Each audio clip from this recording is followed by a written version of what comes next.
You're buying a property, and the property was disclosed that it had mold and it was remediated. So you're like, now you're concerned about where was it remediated? Is it throughout the house? And I will tell you, typically spores are very heavy and they tend to congregate wherever their growth was. And depending on where it was most likely in a subterranean space, perhaps basement or crawl space or an attic.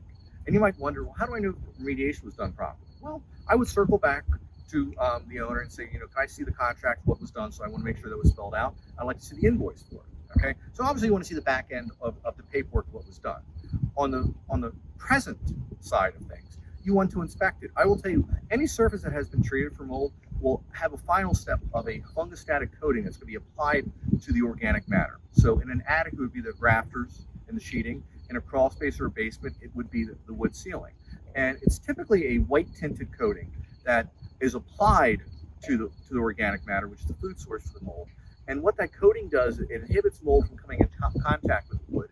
And the coating itself is fungistatic, meaning it resists mold. So you're actually installing like a fungistatic coating to prevent mold from actually chewing on the wood again to actually come back for a second meal, because mold absolutely would return. So on a physical visual basis, you can go back and inspect a property to see if that actually was done.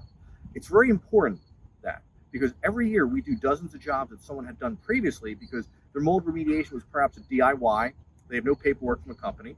They went to Home Depot to buy supplies. I'll tell you, we buy nothing for mold at Home Depot. It's all specialized stuff. And they realized that the mold is coming back because they also didn't address the problem. So an underlying thing of doing any kind of mold remediation is figure out actually what triggered it, because there's a circle of life. There's the environment you create in the mold that's formed.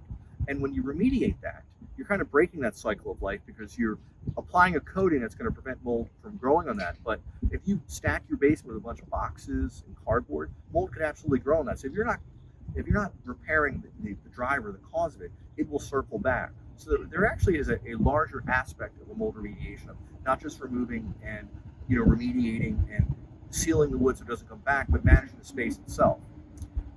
I could talk to you about this for 6 hours, quite frankly. If you have mold questions, you have a mold concern, call our office.